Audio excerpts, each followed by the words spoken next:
11-bit Studios has raised $500,000 for War Child United Kingdom by creating charity DLC.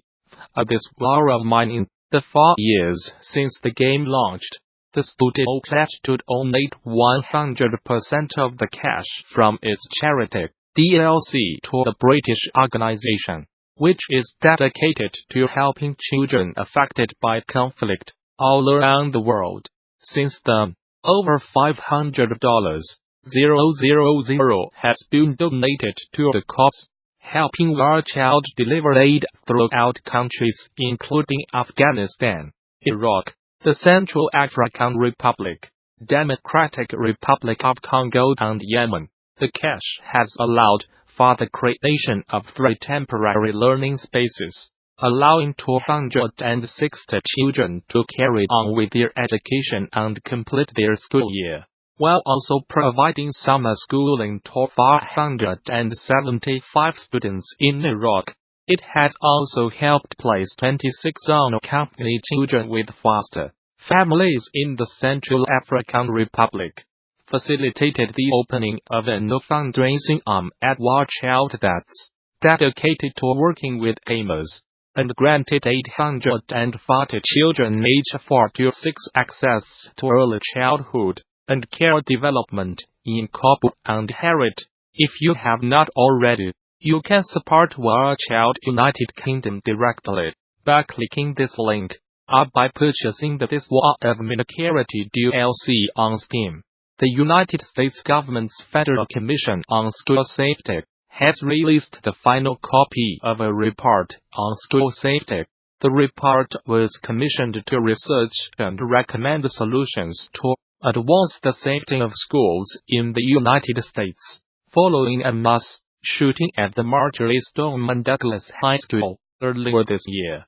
The report itself is broken down into 3 sections: prevent, protect and mitigate, and respond and recover, each of which contains several more focused chapters on individual issues and topics. The entire report can be found here. Video games along with movies, music, television, social media, books, and graphic novels are covered in Chapter 7 of the section on prevention under violent entertainment and rating systems. Roughly 68% of video games depict violence in some way.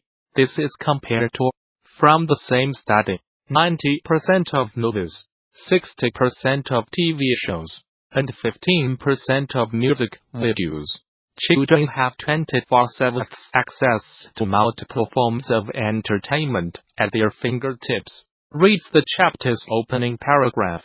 Their exposure to violent entertainment is of particular concern in television, video games, social media, music, movies, graphic novels, and books. Violent content is ubiquitous across these platforms and continues to grow. The report cites a variety of studies on both sides of the video game violence conversation and digs into the efficiency of rating systems, like the ASAP, a system that the report says has gained high levels of trust among parents. According to a 2016 analysis of the ASAP, 86% of parents are aware of the rating system, while 73% say that they check a game's ASAP rating before purchasing a game for their kids. Still, at the close of the chapter, the Federal Commission on School Safety recommends that all of the self-regulators should review and improve policies to ensure access to content is limited to age-appropriate consumers, while also recommending that educational agencies and school leadership should focus on strengthening internet safety measures at schools. Esports team owners and professionals are reportedly convinced that many organizations are overvalued, and because of that, a market correction is looming on the horizon. This prediction comes after esports organizations Infinite and Echo Fox laid off staff, signaling the start of a market correction which seems likely to occur in 2019, as reported by Sports Business Daily. In the past 12 years, since traditional sports teams started acquiring esports organizations, faith in the long-term potential of video games has grown. On the other hand, pessimism about the short and medium-term longevity of esports teams is also growing as the pressure to spend grows faster than revenue. The terms at which some leading esports teams have raised additional investment capital appear separated from standard business metrics. According to Sports Business Daily, outside of sponsorships, there needs to be a consistent physical source of revenue, ticket sales and in-person merchandising, coming in for esports teams to offset spending deficits. Mike Sapsel, an esports consultant and founder of Major League Gaming, explains how market expectations around esports organizations are based in optimism. To investors, esports are the perfect blend of both technology and sports. The optimistic point of view is you are combining both the long-term value accretion of sports franchises with high growth, early-stage tech multiples. Sapsel said. He continues on, saying the 12-way pressure is not a major issue yet, and the investors believe sponsor and ad dollars will trickle in. There is always urgency to monetize. But at this stage in esports, it's definitely not panic. The strongest organizations are the ones least dependent on competitive teams to make money. So teams that run other endeavors on the side. For example, a team liquidates gaming community websites, a Wikipedia-style site, etc., are more likely to generate more revenue. It's worth noting that these are just market predictions, so it's too early to draw conclusions. The German Consumer Protection Authority, VZBV, is taking Nintendo to cut over Nintendo's digital pre-order policies, specifically over the strict policy that eShop pre-orders cannot be cancelled. Eurogamer spotted a report from the Norwegian site Pressfire that says the VZBV is well on its way to starting formal proceedings, and has moved the entire case.